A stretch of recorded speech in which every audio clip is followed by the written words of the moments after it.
Ladies and gentlemen, I'm going to talk to you today about something that I can almost guarantee you've never heard in your life. This is something that actually can change your life and empower you. I'm going to talk to you about race, racism, and the solution to it. I know that's a huge subject, race, racism, and the solution to it. Now, I've done some previous programs on this. If you've seen them, that's great. I'm glad you're still watching.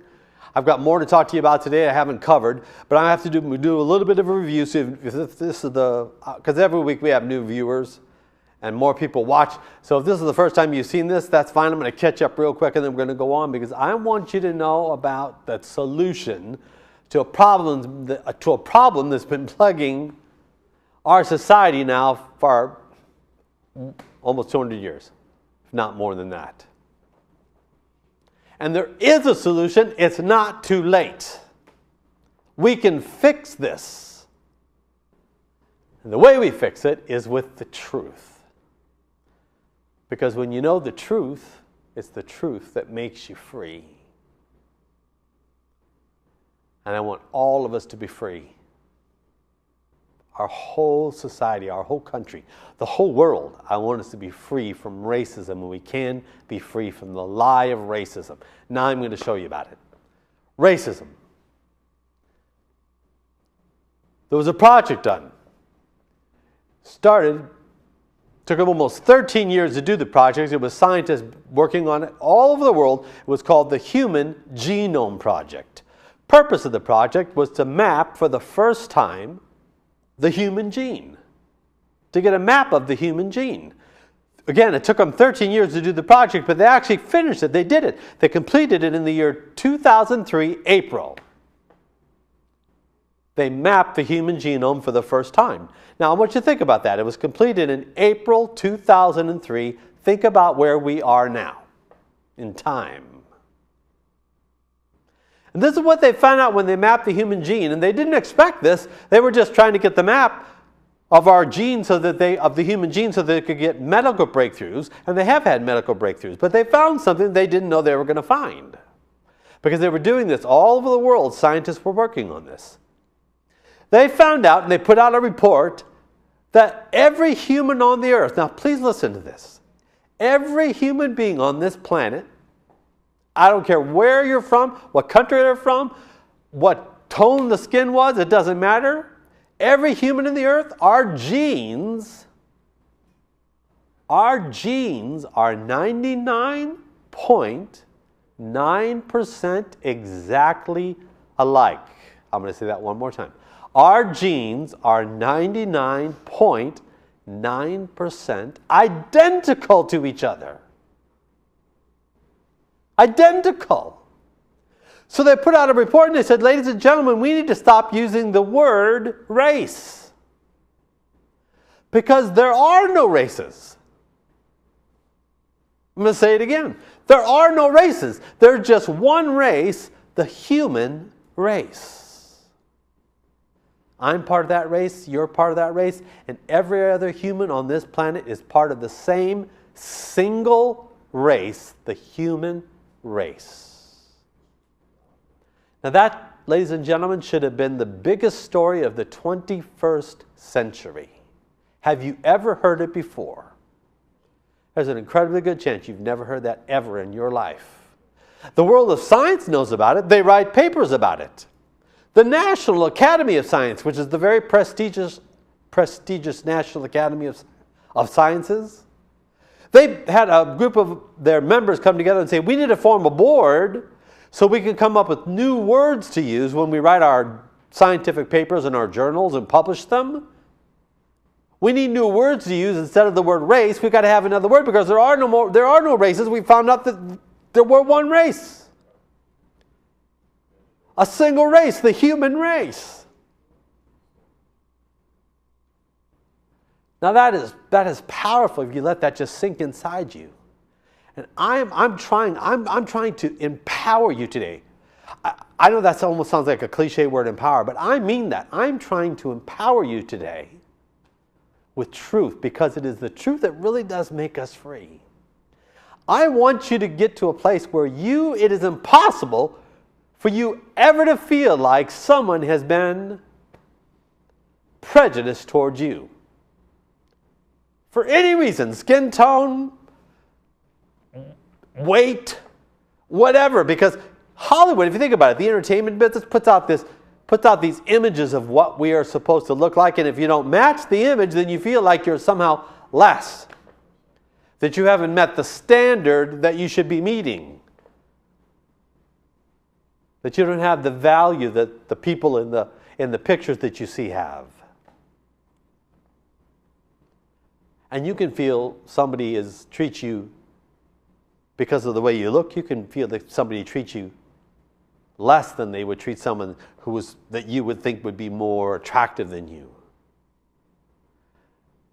It's amazing, isn't it? But I'm primarily focusing on actual race, skin tone.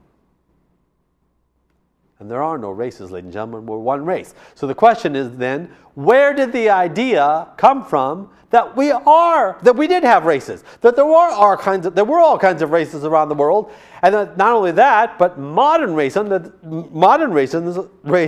there was superior and inferior races. Where did that whole idea come from? I'm going to tell you quickly. The idea came from Charles Darwin and his theory of evolution. That's where it came from. Charles Darwin and his theory of evolution. Now, before Darwin, there were scientists who were already racist. They believed that biologically there were reasons why people of different skin tones had different abilities, etc. But it wasn't a settled argument. In fact, there were scientists arguing absolutely the opposite way that was totally untrue, that made no difference. So there was a big battle going on until Darwin came along, 1859, and put out his book on the origin of the species. And the first big thing that he put out was, there is no God. No God. Now, theology had always been known as the queen of the sciences. So theology always trumped every other science. So if some science or some scientist came up with an idea and it went against what the Bible said, what theology said, then theology trumped it. It overruled it, and people believed theology. It was the queen of the sciences. So what happened was, when Darwin came along and he said, there is no God. No God. That was the primary reason that the scientific world jumped on his theory. It wasn't because of the theory itself, because the theory is packed full of holes, gigantic holes. One of the biggest holes being, how in the world did we go from no life to life without anybody directing it? Because in the theory, and you know the theory of evolution, you probably remember it from school if you haven't heard in a while. There was the earth, water, some graphene, graphite, molecules, no life, no director, no creator, no beings of any kind, not an ounce of life. No one was making anything happen. There was no one that had an idea that was trying to cause the idea to come to pass on the earth. It was just the earth here. By the way, Darwin had no explanation of how the earth got here or the universe or the stars. That didn't matter. The science didn't care.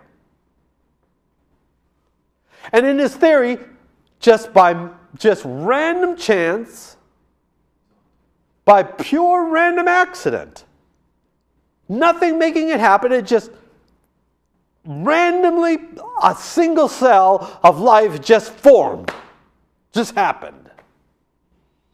I said in a previous show, there isn't a scientist on this planet, ladies and gentlemen, that can explain how that took place. There isn't a scientist in the world that can explain how we went from no life to life. But it didn't matter because the world of science wanted to believe this, because they finally said, look, this is it. We've got the theory. Now we can go to those theologians and the people who had the queen of the sciences, we can say, we don't need you guys. You guys go jump in the lake. We're the guys with all the wisdom. We're the guys you need to follow. See, we've got this theory. We can explain how biological life came to be on the earth without God. And the scientific world just bought it. And this is not, I'm talking about Oxford, Cambridge, Harvard, Yale, all the major universities bought into this theory. Darwin had a cousin. I've talked about it. I'm going to do it really quick. His name was Sir Francis Galton. He invented the word eugenics. You may have heard of that word. Eugenics. And Charles Darwin and his cousin together, that theory they took, and eugenics is just superior races and inferior races, because the theory, of course, was that we all evolved from that little single cell. Over millions and millions and millions of years, species evolved, more evolved, more evolved, more evolving, until over millions, multiple millions of years, we finally got to primates, and from primates came humans, and we're all just animals. We all just evolved, and according to Darwin and his cousin, there were some humans that had evolved more than other humans that evolved. Superior humans and inferior humans. And of course, Darwin being light-skinned and his cousin being light-skinned, guess who the superior humans were? Of course, it was the light-skinned folks. And according to the theory, the darker your skin was, the less evolved as an animal you were, because we're all just animals. Now, from that theory, I've talked about it on the previous programs. In fact, I wish you would watch them. You can see them on my website, michaeldalton.com. They're on there. You can watch them 24 hours a day. They're there to watch over and over, so you can get this. You know what happened from the racism that came out of evolution, out of eugenics. People were enslaved. It was like science went over and put their gigantic stamp on slavery and said, it's fine to have slaves. No problem. They're inferior. They're not quite fully human. So you're actually being merciful to them. You're giving them a job. You're giving them something to do. You're watching over them. You're feeding them. What a nice person you are. You're being merciful to the lesser species. That theory went on from the universities, went on into the schools, started being taught in high schools, grade schools, went across our country and around all through the Western world, really around the whole world, but especially in the Western world. Terrible things came from it, ladies and gentlemen.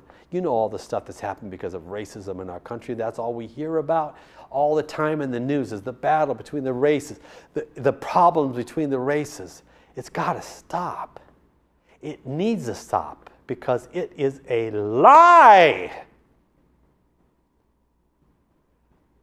Darwin knew nothing about genes. He knew nothing about the human genome.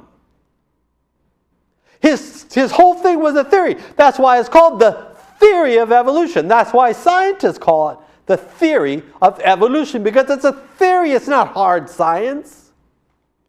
But in the Human Genome Project, they worked 13 years, not as a theory, but as hard science, and proved at the end of the project that we are a single race, one race, 99.9% exactly alike, ladies and gentlemen. One race. There are no races on this earth but one. Interestingly, that's what the Bible said. In fact, the Bible had said it 3,000 years, more than 3,000 years, before they completed the Human Genome Project. That God created man, humankind. And when God created us, He created us in His image and His likeness. In fact, the book of Genesis says it this way. Genesis says, in Genesis chapter 1, it says this. God made the animals. He made all the creatures that were on the earth. And then He paused. And then God said this, let us conceive. Listen to this. He said, let us conceive a new creation. Something that had never existed before, a new creation, humanity. And let us make them in our image and after our likeness. Let us give them dominion over the earth, the fish of the sea, the birds of the air, and every creeping thing on the earth. And so God did just that. He made humanity in His image and His likeness. He made them male and female. And then God blessed them. And He said unto them, be fruitful, multiply, replenish the earth, govern the earth, have dominion over all the fish in the sea, the birds in the air, and all the living things that creep on the earth. That's Genesis chapter 1, written by Moses 3,500 years ago. Also in the report from the Human Genome Project, they not only said our genes are 99.9% alike, but they also said we are all cousins, literally related to one another. You're my cousin, I'm your cousin. Every one of us are cousins. Of course we're cousins because we all came from the same original two people. You can trace your ancestors all the way back to Adam and Eve, and I can trace my ancestors all the way back to Adam and Eve, and every other person on this planet can too. That's why we're all related. We all came from the same two people, the same two humans. Now that blew a gigantic hole in the theory of evolution. You were not created, ladies and gentlemen, from some evolutionary mistake. You were created from the most powerful being in all the universe. His name's God, and He made you in His own image, in His own likeness. That's who you are, and that's who I am. Created in the image of God. Do you know Martin Luther King? People call him Dr. Martin Luther King. That's wonderful. But he had a much higher title than that. It was Pastor Martin Luther King, Reverend Martin Luther King Jr. You know what one of his most favorite verses was in the Bible? He quoted this everywhere, not only when he was in church, he quoted it when he would preach at the big conventions that they had him come and speak at, all these big gatherings would come, he would quote this verse. It's from the book of Acts in the New Testament, and the verse says this, from one blood, God has made all humanity to dwell upon the face of the earth. From one blood. Why do you think Martin Luther King Jr., Pastor Martin Luther King Jr. quoted that? Because he knew before the Human Genome Project was completed what the Bible said was true. That we all had come from the original man and the original woman, and we are one race, ladies and gentlemen, one race. One people created in God's image. Now, I want you to get this. When I'm talking to you about now I know, of course, we're on television and we're reaching a large audience, but there's 300 million people in this country. Very few of them know what we and I are discussing right now and talking about. So because you know that we're one race, and because you know that, you're going to run into all kinds of people every day who do not know, have never heard it before. They don't know they were created in God's image. They don't know that they're created to be just like Him. Not only that, God said we are priceless. He made us priceless. How do you say, how did He make us priceless? You know that God sent His Son Jesus. You've heard the teaching of what we call of Christianity. You probably believe it. You may be a Christian. God sent His Son. Why did He send His Son? Because the whole human race, the original man, the original woman fell. They messed up. Because there was an enemy, the same enemy who put the lie. That's why I can't hate Darwin. He's just a person who believed a lie. And the enemy is the one that put the lie in his brain. He puts the lies in our brain, tries to get us to believe things. And then what he tries to get us all to believe is that we are less than we are. That we're not who God said we are. That we're lower. That we have no value. God sent His Son Jesus because the original man and the original woman, they fell.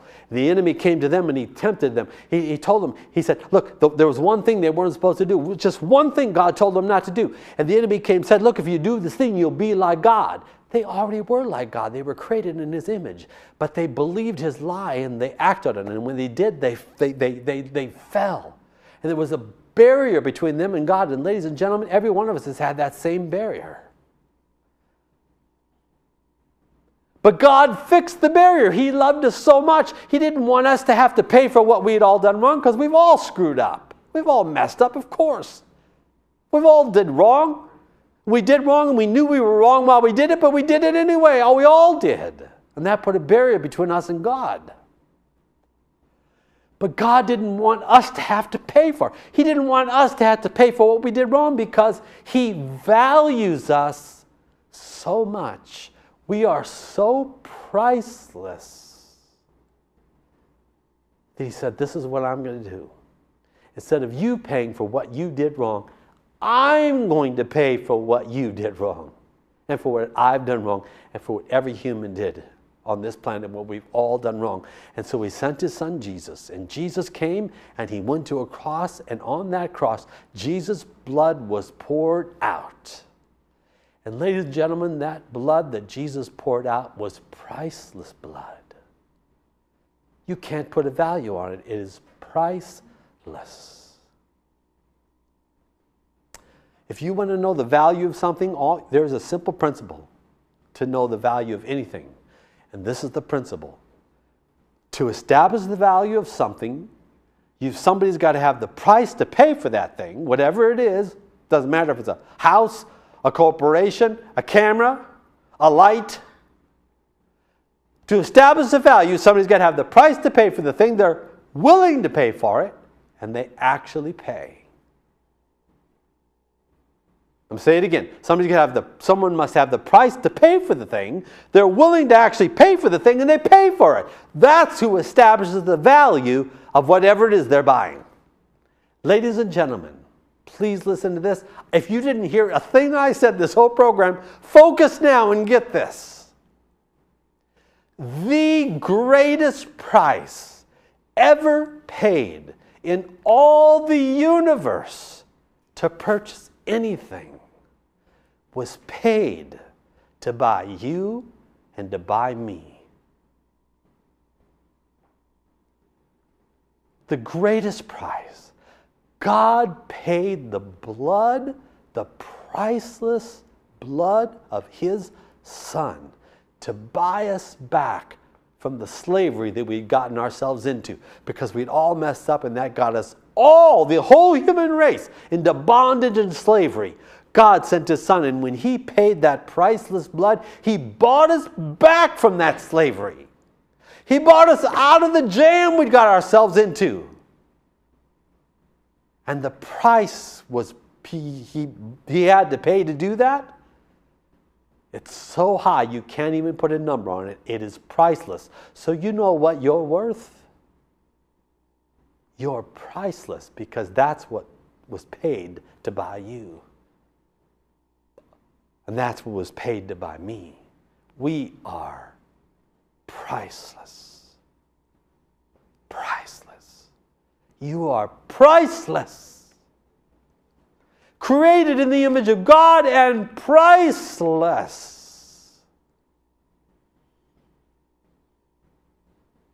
Created in the image of God. Made in His image and His likeness, from the same race that we're all from. And God bought us, all of us, and we are priceless.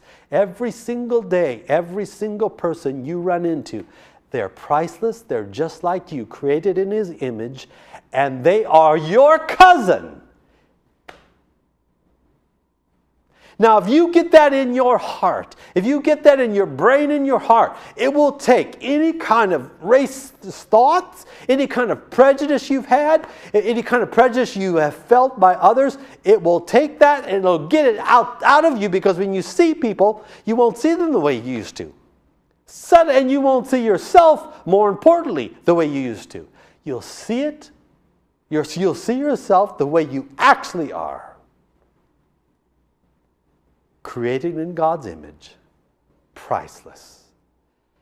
And every person you see is the same. And then if somebody acts funny towards you and you think, oh, look, they're looking down on me, you can just stop and go, wait a second. They can't change my value. They can't change who I am. I'm priceless. God bought me. In fact, I feel sorry for them. They just don't know who they are. They don't know who I am. They don't know who they are. They don't know they're priceless. They don't know we're one race, but we are. Ladies and gentlemen, get this in your heart. I want you to go out. Take this message. Take what you're hearing from me. Not only what you're hearing from me, listen to the previous messages. Get it in your heart and please go tell other people. Say, hey, did you know there was a human genome project? They found out we're all one race, and just start a conversation. You say, well, I'm not the kind of person that could do that. Well, then just tell them there's a guy named Michael Dalton. You can go to his website, michaeldalton.com, and watch his videos, and you'll learn it there. I'm out of time, ladies and gentlemen, but I could have to do this quickly because this is so important. Everything God did for us, He bought us, He paid for us, He created us, He made us priceless, and now He's made an offer to every human on this planet. He says, I want to have an eternal, loving relationship with you for all eternity, but I made you just like me. I gave you free will. I only want people to love me because they want to. I'm offering to have an eternal relationship with you. I want to make you my child. I want you to be a member of my family, but you have to say yes. I won't make you do it. I'm offering it to you. It's the greatest offer anybody will ever offer you. To become a member of the family of God, God's own child. You just simply have to say, yes, I take that offer. I want to be in your family. You may have believed in God all your life, but you never actually told Him, yeah, I want to be in your family. Take me in. Make me your child. I want you to pray with me right now and say yes. Say yes. Ask Him into your heart. Just pray right now with me. Ask Him into your life. Follow it. Just say these words. Say, Jesus Christ, come into my heart. I accept your offer.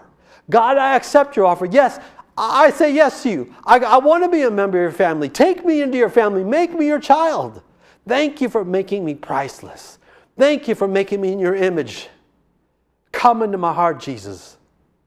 Thank you for washing me with your priceless blood. I make you my Lord forever. If you prayed that prayer, you just became a member of the family of God. For all eternity, you're His. I'm out of time. Please watch us next week. I've got more to talk to you about. Remember who you are. Remember, everybody doesn't know, but you know. Walk in it. Spread the message. Be who you are. See you next week. Ladies and gentlemen, I would love to hear from you. You can send me a text or an email to michael@michaeldalton.com. Or you can call the 800 number that you see on the screen. You can also just go on our website, click on the Contact Us page, and from right there you can send us a message. You can also write to us at the address that's on the screen. I'd love to hear from you, and thanks for watching.